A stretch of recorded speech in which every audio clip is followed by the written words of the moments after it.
সালে আমাদের ভাই সুমন এবং মন্ডল মানে ওর বাবা মানে মন্ডল পরিবারের যে গণেশ পুজো, সেই গণেশ পুজোয় এইমাত্র আমি উদ্বোধন করলাম এবং তার সঙ্গে তার পরিবারের আমার ভাইয়ের বউ এবং অনেকেই আছেন এই পাড়ার যত ভাইরা আছে তাদের নিয়ে সুমন সবসময় থাকে, খুব ভালোবাসে, ভালো রিলেশন। তাই আমি গণপতি মানে বাপ্পাজির কাছে প্রার্থনা করব যে সবাইকে নিয়ে যেন সুস্থ থাকতে পারে, ভালো থাকতে পারে, সব মিলেমিশে যেন থাকে, আর ওর পাশে যেন সবাই থাকে।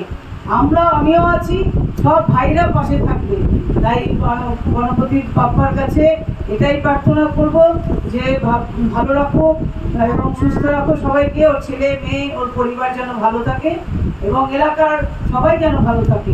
এই বলে আমি এই অঞ্চলের গুরুজনদের আমার প্রণাম এবং এই পরিবারের গুরুজনদের আমার প্রণাম জানাই এবং ছোটদের শুভেচ্ছা জানিয়ে সুন্দরভাবে তোমরা আনন্দ করো। খুব ভালো পুজো করে, সবাই আনন্দ উপভোগ করে। আবার যেই ভাষা নয়, খুব বড় করে ভাষা নয়, তাই সবাই আনন্দ উপভোগ করে, এটাই আমার বক্তব্য এবং শেষ করছি। নমস্কার, ধন্যবাদ। আমাদের তরফ থেকে আন্তরিকভাবে দিদিকে ধন্যবাদ জানাচ্ছি মূল্যবান বক্তব্য দেওয়ার জন্য। ছোট একটু স্মারক আমরা দিদির হাতে তুলে দিচ্ছি, আপনারা সবাই হাততালি দিন, একযোগে হাততালি দিন। এক আনন্দমুখর পরিবেশ তৈরি হয়েছে।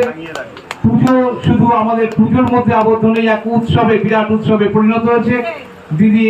দিদিকে আমরা অসংখ্যভাবে ধন্যবাদ জানাই আমাদের কাছে আসার জন্য। আমরা আগামী দিনে আশা রাখবো প্রতিবার যেন দিদি